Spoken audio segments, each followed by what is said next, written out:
Is it not supposed to be, as you mentioned, voting based on the quality of the candidates?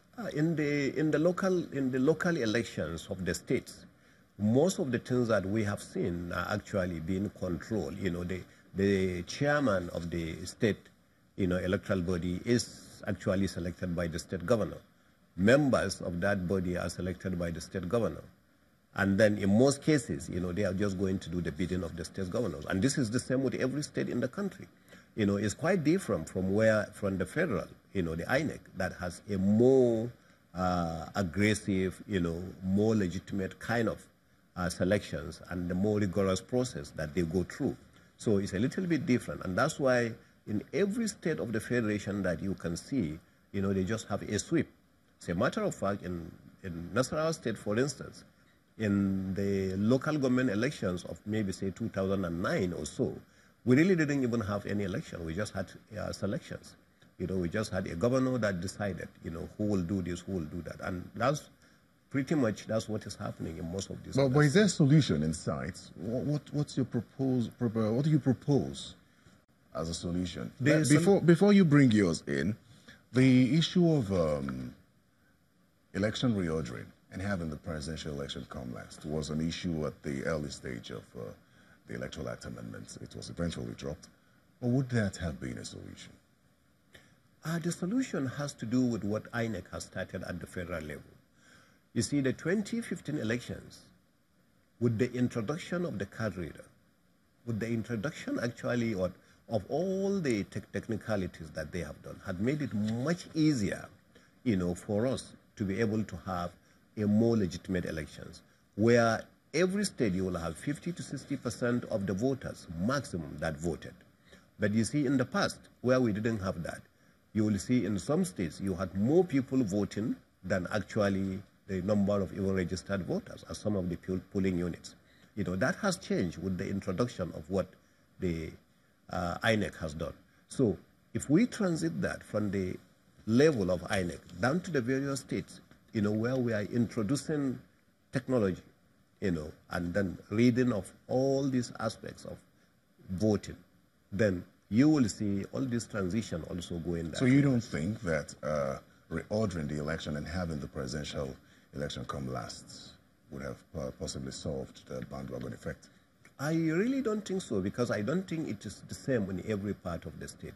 And I really don't share the same belief with you that once, for instance, PDM wins, for instance, if PDM has a presidential candidate, once PDM wins, every state of the federation is going to have every PDM, state. or 90%, exactly. Okay, 90%, some 80% or so will have that winning election. I strongly don't believe so. It may are you denying what has happened in the past? No. It has happened in the past. Okay, in some areas, our electors are becoming more educated. They are becoming more alert. They are taking the elections more seriously. So as a result of that, people are going out now to vote. And that's why you are having these percentages. But how aware are these electorates? Because as you mentioned, they now go out to vote. But how is it that, despite the fact that they go out in the numbers and, as you said, they are aware, they still vote and will still have that trickle-down effect, that bandwagon effect? No, you are still referring to what has happened in the past. You don't see that happening next year? I don't think so. I don't believe it will happen. Why? Because of what has just happened during these elections that I have just told you about. Which the ruling party eventually won? With difficulties. If you look at what has happened, the elections that have actually taken place, including where you had a sitting minister that had gone to contest, and then you saw clearly what happened in Ekiti. You have seen clearly what happened actually in Ocean State. You have seen, and it's the rest of it. That's the way it has gone. Well, Anambra State, the ruling party didn't win. Okay, so ruling party is APC. It's Abga that won in Anambra State. It was also an election that happened during these kind of periods that I'm talking to you about.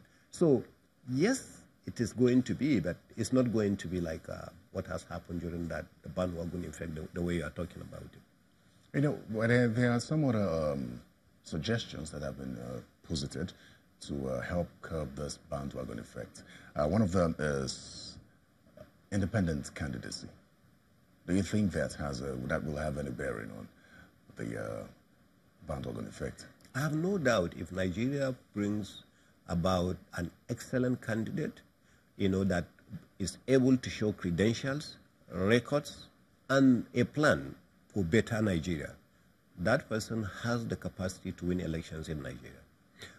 Without a political party? Without a political party. So clearly, you support the idea of independent candidacy? I have definitely no objection with having an independent candidate.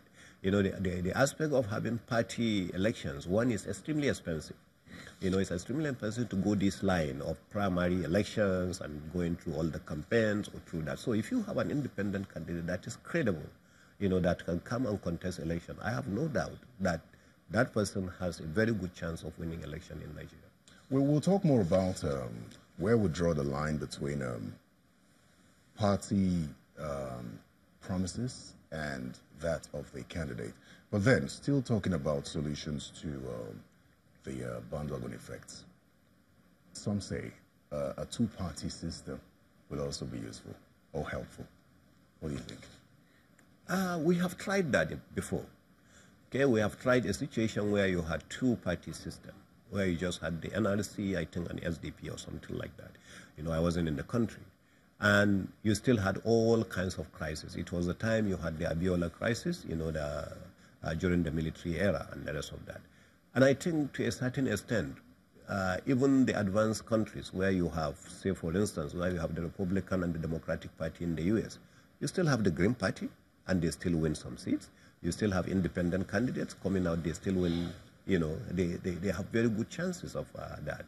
But as I keep saying, the presidential system, where you have party system, I have no problems with having just two parties, but there are limitations about it because there are certain people who will not fit into any of the two parties. Well, I think that's a place we'll pick up when we come back from the break. Let's take a quick break now, and we'll be right back.